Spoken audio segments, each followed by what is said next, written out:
Let's turn attention to the presidential villa, where President Bola Tinubu has again assured of his commitment to addressing critical issues pertaining to livestock economy and the challenges of the farmers-herders conflict. The president says issues of livestock and herders activities are not only related to a particular ethnic nationality, but a cross-border challenge which must be tackled with sustained developmental interventions. The national chairman of the All Progressives Congress, Abdullahi Ganduje, stated this while briefing State House correspondents after leading the National Committee on Livestock Reforms to Mr. President on a courtesy call. We studied previous attempts, the failures, the successes. We put them together and made recommendations to Mr. President. But in order to find the solution, practical solution, that will provide the desired goals, you need strong institution. We recommended for the establishment of Ministry of Livestock and subsequent agencies. Most of the cattle routes have been taken over either as a result of urbanization, encroachment or as a result of development. Even the grazing reserves in some states that are gazetted have been taken over for selfish reasons. So where do you expect them to go to? They will go to other areas, and in the process of the movement, they are likely going to conflict. And this committee, one of the recommendations is the issue of ranching that will enable them to settle down. It's been proven scientifically that animals that are ranched or that are not subjected to so much trekking produces more in terms of meat, milk, than animals that roams around. That's an attention to. What is the shame? We have a lot of animals and cows. We are not tendering and given vet opportunity to do ranching and invest in ordinary dairy to give food to our children. That is not out of plan. We are going to change that in this government. We are going to be net exporters of food, dairy, and others. We should be. We have the resources.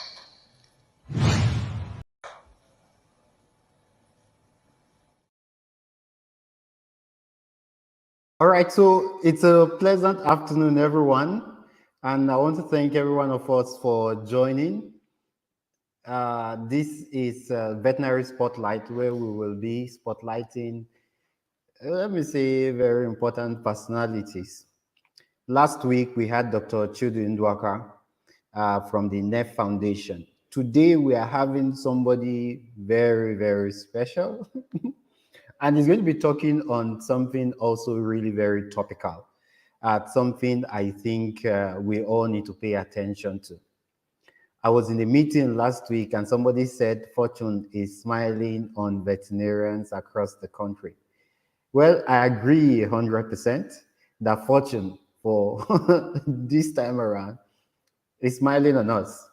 Why? Because we have the president, the current president of the country, President Bola Ahmed Tinubu, in a very rare occurrence in India, mentioned veterinarians specifically.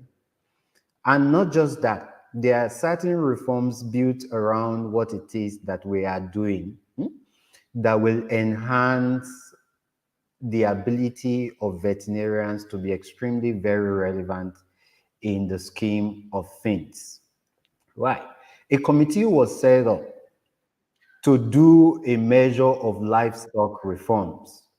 And these reforms are things that are crucial to the progress of the veterinary profession in Nigeria currently.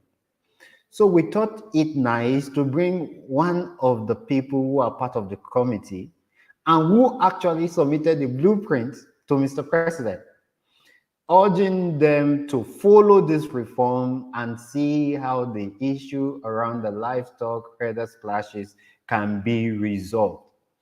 I have the single honor and the privilege to share the same stage with the Dean Faculty of Veterinary Medicine, University of Abuja, in the person of Professor OLORUNFEMI JEGEDE. Good afternoon, sir.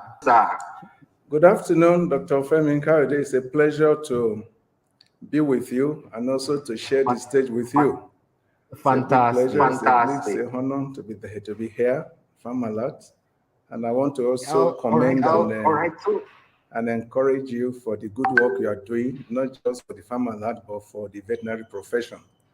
So we appreciate all what you are doing. I can always pray that God will continue to strengthen you and also promote the work you are doing in Farmalat to better the lives of Nigerians and also promote the profession. Thank you.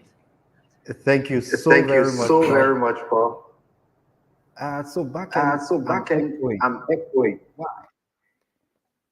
I need to get off the echo. Can you help me resolve that? Okay, so I think that is resolved now. Fantastic. All right, so Prof, it's a pleasure.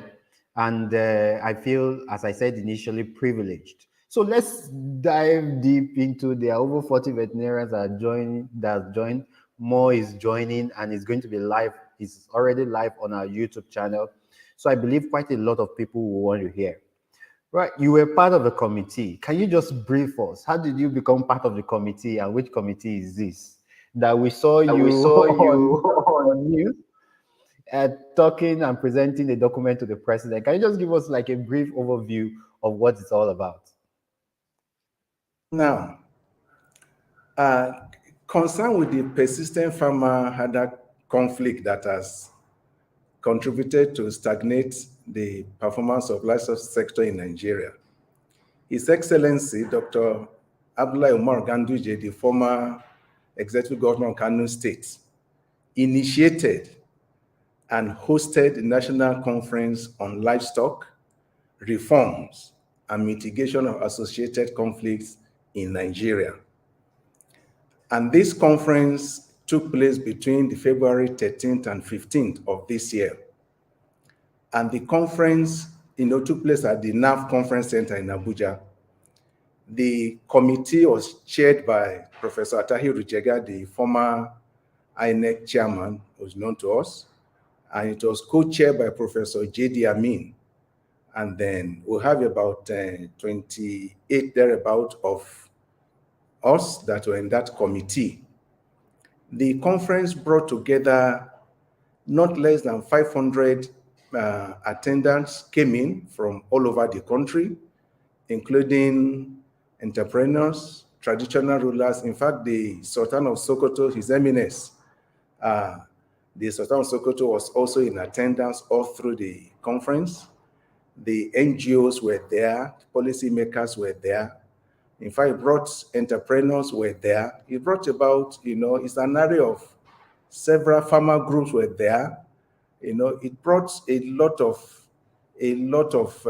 stakeholders that matter in livestock production in the country were all there for the conference, all in the name of providing solution on the farmer-herder clash and also looking at reforming the livestock sector of this country. And the conference held successfully, and then a blueprint, of course, came out of the conference. That was what was eventually presented. It was the report that was presented to Mr. President last week, Thursday, at the Aso Villa in Abuja here. Let me also quickly add that when we went there to present to Mr. President was very, very excited at the report. And let me quote him, his word. He said, "Oh, the solution to our livestock problem is here."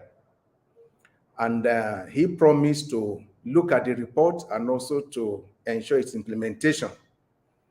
One of the major recommendations which actually sweeten my heart is the fact that we are recommending to the government to look at the possibility of creating a Ministry of Livestock and Fisheries and Development, because livestock has so much and enormous potential that has been underexploited, underdeveloped in the country. And livestock has the capacity to employ several. If you put all the agricultural and value chains together, livestock has the highest, opportunity to employ several. And Mr. President also said that now veterinarians are going to have jobs, meaning that he's still looking at, he's so passionate about the profession. So I think, like you said, Femi, at the beginning, the veterinary profession, has a very bright, future and opportunity under this administration. Thank you. Well, this is very interesting. So backend, I still don't know why I'm echoing. Okay, I think it's off now. Okay, fantastic. All right, so I'm really very happy. First, because I'm a veterinarian, and it looks like it's our birthday now. The president is talking about us, and there's a committee on livestock reform, and we are most likely going to be having a ministry of livestock and fishery development, as you have said, although we will get to the name shortly.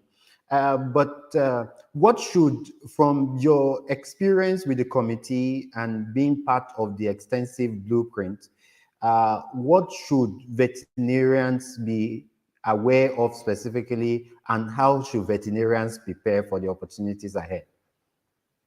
I think first and foremost, you recall, rather, of course, what obtains now is the fact that we have just a Ministry of Agriculture where both crop and livestock are modeled together. Now, hoping and praying that the president, walk the talk. Of course, he's assured that we look at the report very passionately, and which we are convinced that he will. Now, by the time he eventually establishes this ministry, veterinarians are going to be very, very involved in the ministry, because talking about Ministry of Livestock and Fisheries, both the livestock and the fisheries, veterinarians are involved. This now tells you that we will now have the opportunity, as veterinarians, to now make our impact in this country.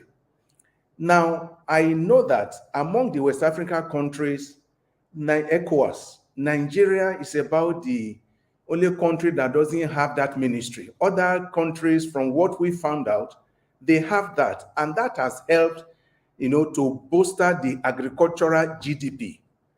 The contribution of livestock alone to the agricultural GDP from our finding is up to 40% of the agricultural GDP in some countries, some of these West African countries. And that tells you that the veterinarians has a very major, role to play when that ministry is, eventually established by Mr. President. And once this comes up, I think vets will have more than we can chew as professionals in that ministry. We'll be able to now, come to play, to contribute, like I said, our own professional quota to the livestock subsector of the economy of this country. You're talking about feed, you're talking about biological, you're talking about diseases, prevention and control. And Femi, because Nigeria is in tropical region, epizootic diseases are very common. And several issues of this, veterinarians can now come up, to play their role as they should play it in terms of ensuring that this country have what it takes. And once we come out to play our role, Nigeria no longer need to depend on importation of livestock and even livestock and value chains. It then means that Nigeria will now begin to export rather than importing, will now begin to export. And you know, to export any of this, you have to ensure that they are disease-free. The country are exporting them to, they have to ensure that, you know, they are properly, they pass through the health, the veterinary, you know, recommendation that yes, they are fit for human consumption. So there is a lot that veterinarians have to play in this matter once the ministry become a reality in this country. Thank you. Well, I really look forward to this, the creation of this ministry, and hoping that it's possible you become the first minister of the ministry, right? Well, I want to quickly play a short clip, and I want to seek your comments on it. Just a moment. What is the shame? We have a lot of animals and cows. We are not tendering and given vet opportunity to do ranching and invest in ordinary dairy to give food to our children. That is not out of plan. We are going to change that in this government. We are going to be net exporters of food, dairy, and others. We should be. We have the resources.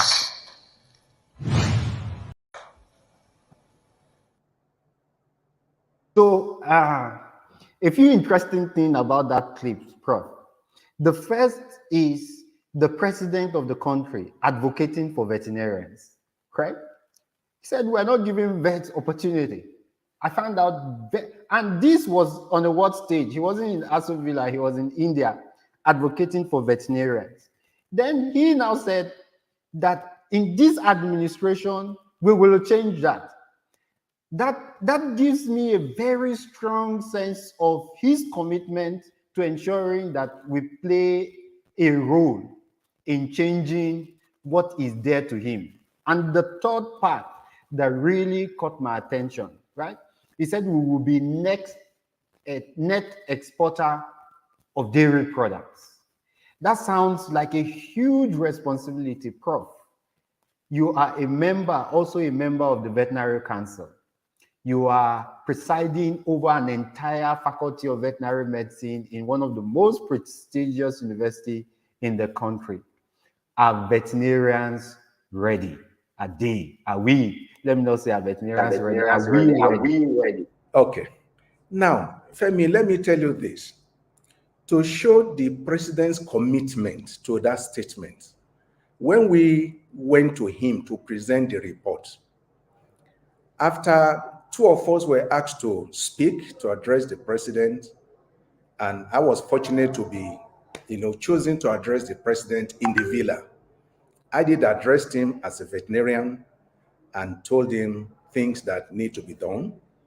And after the whole address, he still repeated that veterinarians are going to get jobs, that veterinarians will no longer roam around, but are going to be occupied. So that is buttressing and aligning with what he earlier had, spoken about or mentioned, outside the shores of this country. And it was as if the president had a peep into our report before then. What do I mean? Our reports, one of our intervention we are asking government to do is to change the narrative from these transhumans, sedentary, transhumans, cattle or livestock rearing to ranching. And that is the only way by which Nigeria can make a statement to the world that we can be self-sufficient in livestock production rather than importation. And that once we do that, the country will now begin to export in no time, in no distant future, livestock products from this country, not just meat, even milk, of course, hides and skin, and all that will be exporting.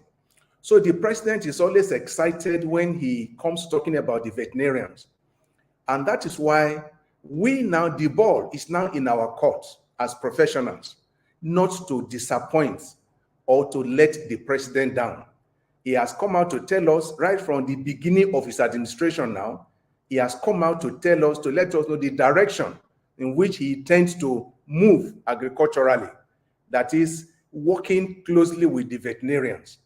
Now, we as veterinarians, we have to cash in on this and play our own part. We need to wake up from slumber and now begin to play our own part as we ought to play it, so that the president at the end will be proud of us as veterinarians.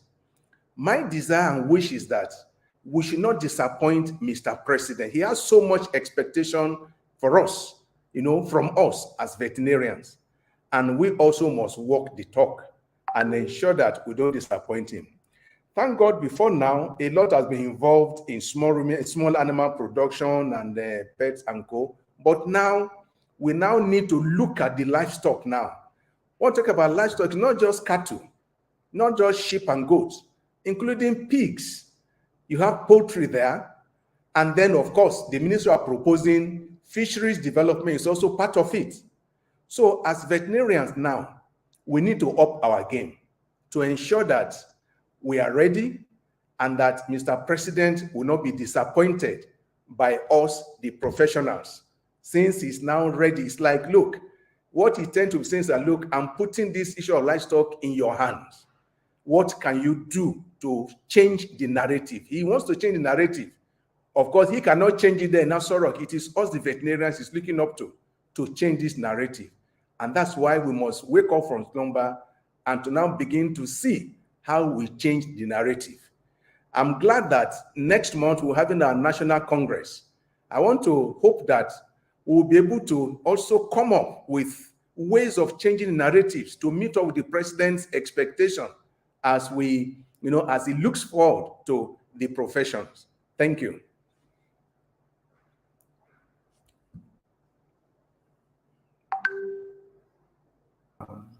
A lot is on us. And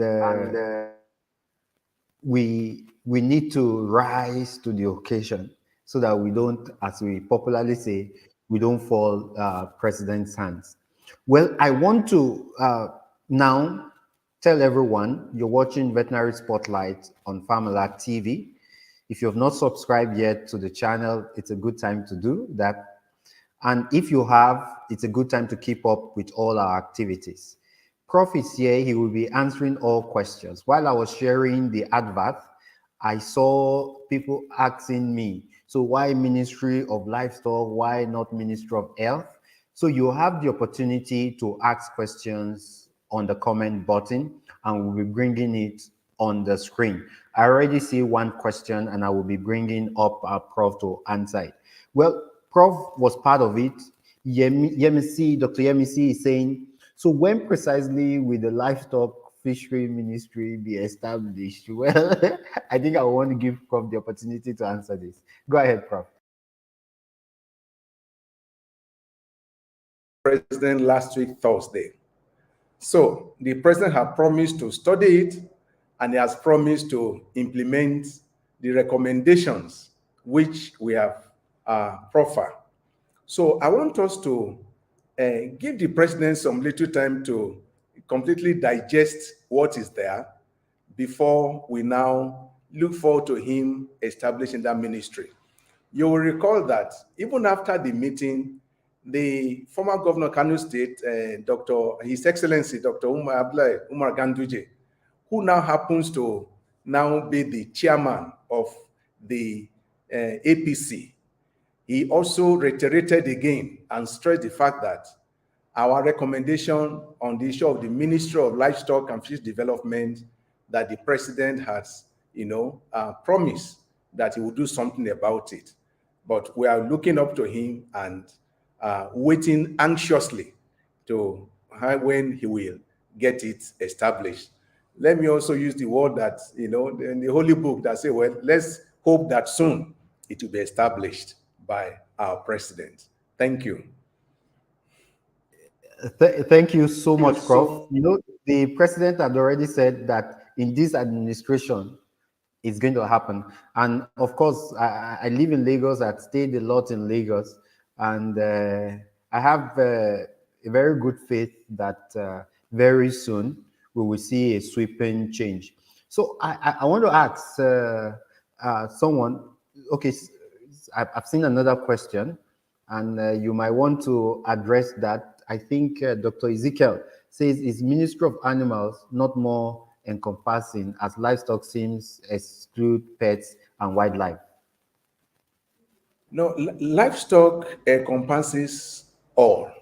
It's not going to exclude any, it's not going to exclude vet, no. Instead, we will see, it's rather that vets are going to be much more involved in this ministry. We're talking about establishing ranches here and there. Once that comes on, in fact, vets will be overwhelmed with responsibility that will put upon us to ensure that the agricultural sector or the livestock sector succeeds under this administration. So Ministry of Livestock and Fisheries Development, that is our suggestion. Of course, the president is at liberty to now rename it to what he wishes, but this is our own recommendation to the government, the Ministry of Livestock and Fisheries Development. This livestock encompasses all, everything, not just every animal, not just not excluding anyone. Thank you. All right. Thank you, Prof. Umaru is saying we need to establish livestock in Adamawa State. So all the best. We're talking about the federal now. So when we are done, we already have some states history. About not less than 8 states. I think Adamawa is one of the states that has it. Kaduna State, Imo State, Nasarawa State, and they already have the Ministry of Livestock and Fishery Development in such states. So that's why I'm looking at now. It's now translated to the federal now, not just the few states that have it, but the federal should now, come up with it, and it will be wonderful and fantastic for all of us and the country as a whole. Absolutely.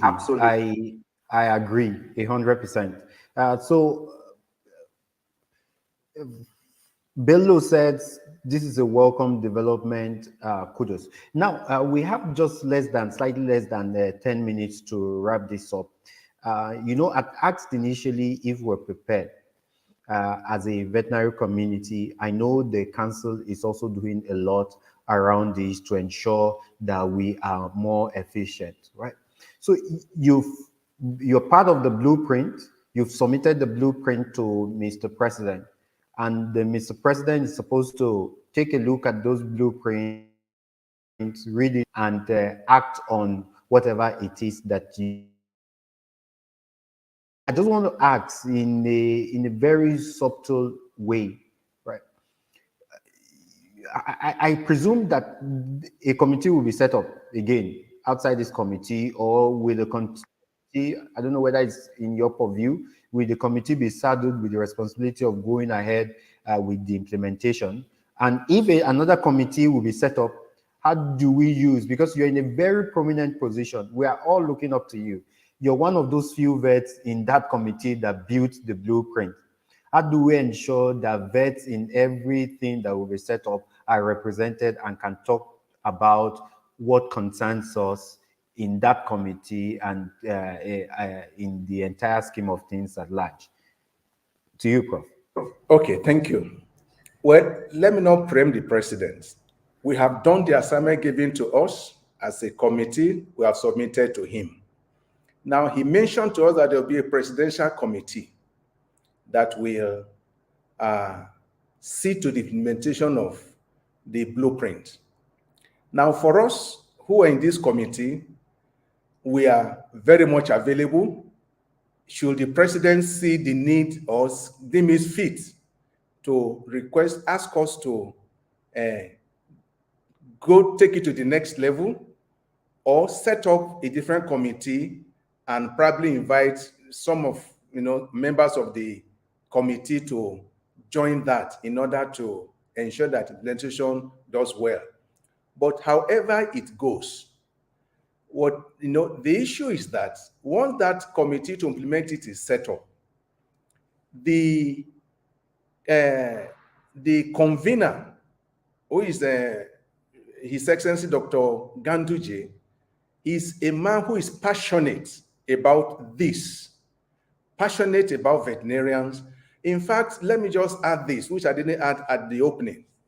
If you go to Kano State now, he has transformed livestock production in that state, bringing about ranching. In fact, you recall that when the herder clashes became so severe, he announced to the whole country that, look, let Fulanis who are troubled come to Kano State. He was going to accommodate them. And a lot moved there. He had been able to ranch them, pasture, he provided for them. Seeds are provided, they planted, and they are doing well there. So His Excellency Dr. Ganduje is passionate also about the profession. And I know whenever the committee is finally set up, even if they will not be asking this committee to take it on to the next level, veterinarian, let me assure you, and the veterinary community, that the veterinary profession will not be left behind. I know whichever committee is set up, veterinarians will be involved in the committee. Even in this committee, I'm not the only veterinarian there, but whatever we set off, veterinarians will play a prominent role in the implementation of this particular blueprint that we submitted to Mr. President. So we shouldn't entertain fear about the implementation. We will be well represented. I can assure you for that. Thank you, Prof. Thank you so much, Prof. Let me quickly bring up two questions. Please, what's the recommendation of the Committee on Dairy Development in Nigeria, looking at genetic improvement of our local breeds and the entire dairy value chain? I think after this, I just have one more question and then we'll be wrapping this up. He wants us to look into the blueprint that you have developed. What's the recommendation on dairy production?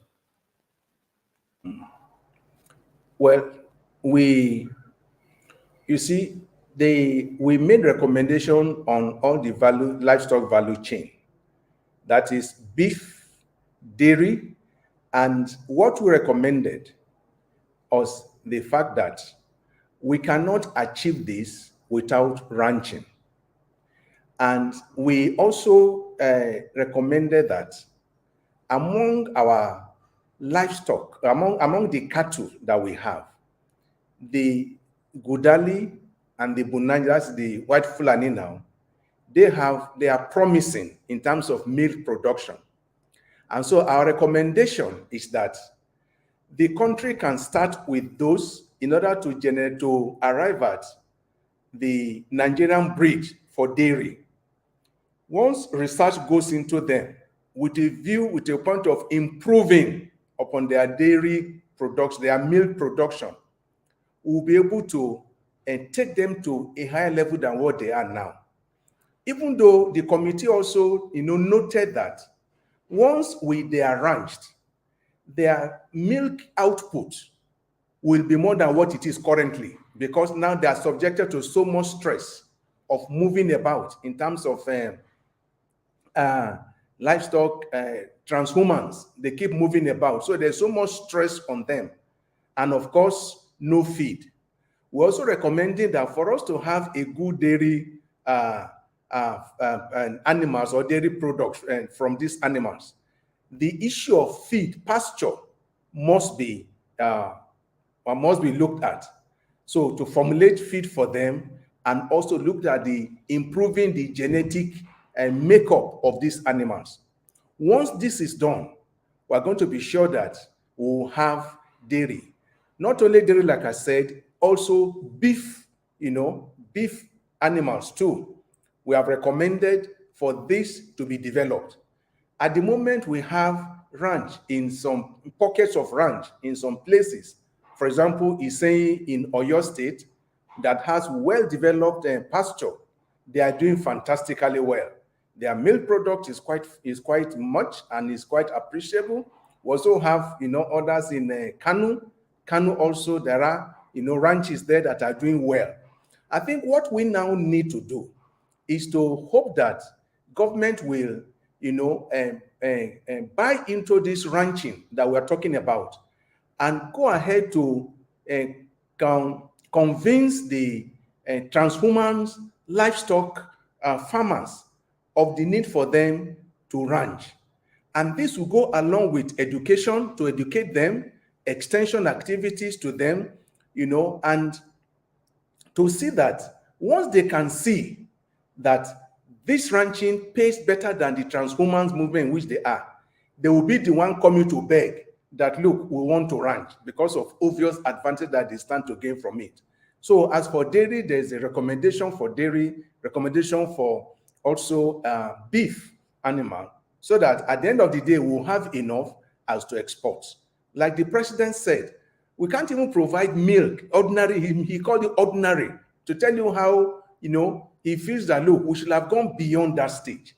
And that's part of the recommendation of the committee, so that the country should go beyond that stage and now be sufficient in dairy production too, as we have recommended in the blueprint of the committee report to Mr. President. Thank you.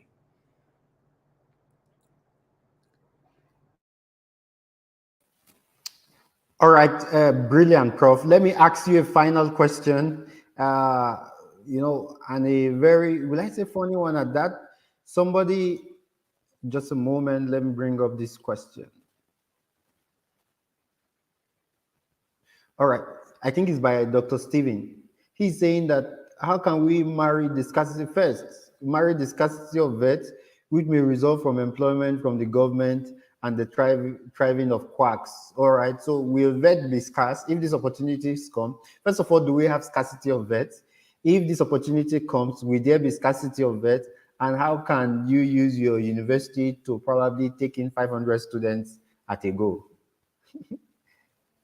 It's fair that at the moment there's no scarcity of vets. We have registered on the Vet Council registrar over 10,000. I think, if I'm not mistaken, should be getting to 11 or 12,000 now, if I'm not mistaken. 11,000. 11,000 plus. Yeah, 11,000 plus. You're talking about 11,000 plus vets in the country. I think that's quite a number. And two, not just that number, recall that almost every year, vets are churned out. And we have at the moment, not about 11 faculties accredited by the Veterinary Council. And each of these faculties are training veterinarians and are churning out, veterinarians into the labor market. So there will be no scarcity. So I don't envisage scarcity, so to say, as the doctor expressed that fear. And like he said, well, our universities are churning out and will continue to train, veterinarians to meet the needs, that's on ground, so that there'll be professionals that will go out there to excel and to prove themselves where they are. So there will be no scarcity of veterinarians. That I can assure you, because of the number of veterinarians we already have. There are several veterinarians now who are not really gainfully employed. Opportunities like this will now open up, like the president said, that veterinarians will now be employed. And he repeated, re-echoed it, in fact, about 3 or 4 times while we're there with him. He's looking at it and no, veterinarians will be employed once these recommendations are upheld or implemented by the government. Thank you.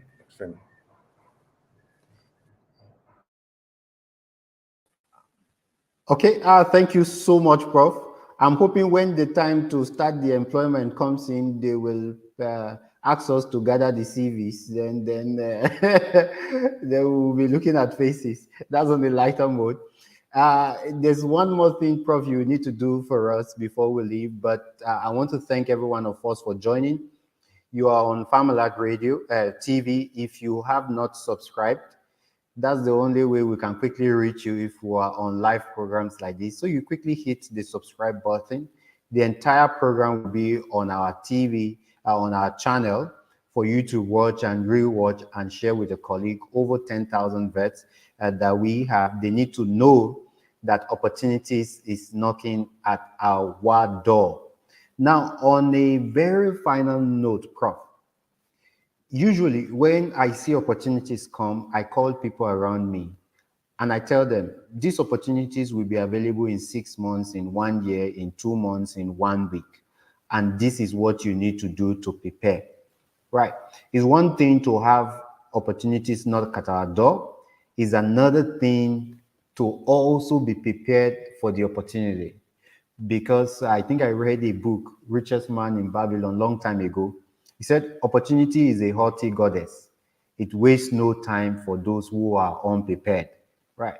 What advice, finally, what final advice, knowing all you know, you've sat down with Ganduje, you sat down with a high-powered committee, you went to see Mr. President, you saw him face to face, you felt his pulse, you heard from him directly. Now, if you are to give a word of advice to veterinarians that will be watching this channel, what do you need, or to me in particular, we never can tell, right? What will that advice be? Over to you, Prof. I don't see you, Femi, leaving Farm Alert to now be throwing your CV around for the livestock and fishery development industry that hopefully we are hoping and praying that the president will bring on board. Now, the good thing about it is that once that ministry come on board, like the president said, he said, we are going to have jobs. Even before the proposal was, or recommendation was delivered to him, he also mentioned that in India, telling you that aside from even the so-called blueprint or the ministry establishment, he has plans to ensure that, veterinarians are employed. Now, the only thing we need to do now as veterinarians is to be on the lookout to get our CVs, at least get it ready so that when the time comes, which I believe is not going to be distant future, we'll be ready. Opportunity does not wait for anyone, so that we can all buy into that opportunity and ensure that we also benefit from what the government is going to be rolling out. I believe that the president is very, very, very, very committed to what he's saying. Like I said, he has said it before. When we were with him, he also repeated it, that veterinarians are going to get jobs. So it's now left for us to get our things set and then ensure that we are up to date. Particularly, I want to advise us too. A lot of us keep looking at VC as if they're not doing anything. But many of us also are not yet up to date with our practicing licenses.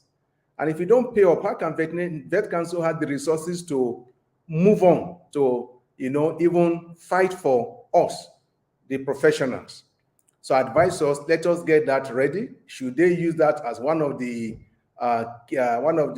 qualifications to get you the job, to show you are a vet, you must prove that, yes, you are up to date with your practicing license. So get that on and get your CV ready so that as doors are opening, you'll just key into that door, and hopefully God will bless it for us and cause that the profession will improve and, in fact, move to the next level that we are all praying and wishing for, so that none of us will be thinking of jabbering again, but rather we hang around to ensure that the ranching and the plans that the president has, we are able to actualize it even for him. Thank you.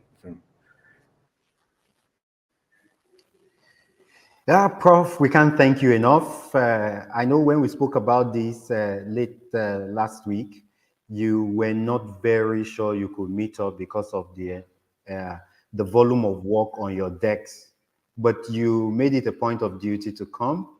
I promised that we were going to take 30 minutes. Now we've taken 40 minutes. Thank you for not getting angry, right? And I know it's born out of the passion you have for the profession, and because you want to see every one of us do well. To all the veterinarians watching, right, we have a golden opportunity in thrown at us. The president went to India, mentioned vets specifically, said it will be accomplished in his time, that we will have a net export situations of dairy products or of livestock products. I know that might sound too ambitious, but trust me, it's possible with proper policies and putting together the right stakeholders in place. I just want us to be very optimistic. I've gotten a comment that we should also bring the Minister of State for Agriculture, Dr. Sabi. We will work on that as a team. But in the meantime, we want to absolutely appreciate the valuable time Professor OLORUNFEMI JEGEDE has spared with us. I know, when I saw him physically at the Veterinary Council, I said he should carry us along. Now, he's not just carrying us along as a council, he's carrying the entire profession along, and we are very super proud of this. Thank you so much, Prof, for the time. And then to every one of us, I want to thank us for joining.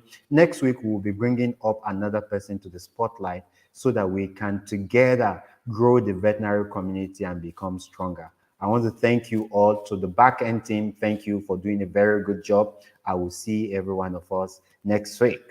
Bye.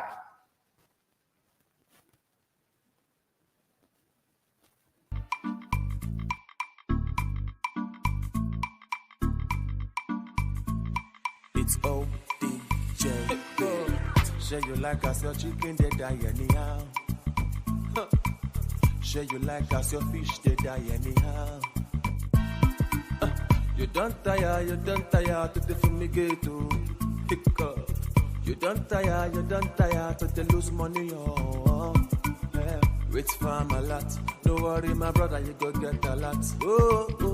It's farm a lot. All the sickness for your farm go end at last. Oh, God, relax. Farm a lot, don't come, we go help you out. Madam, relax. Farm a lot, don't come, we go bail you out. You want your farming to progress.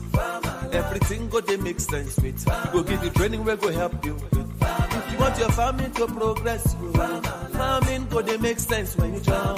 Your livestock no go die. My brother make you join. This message is brought to you by Farm Alert, providing health care for livestock owners and their livestock.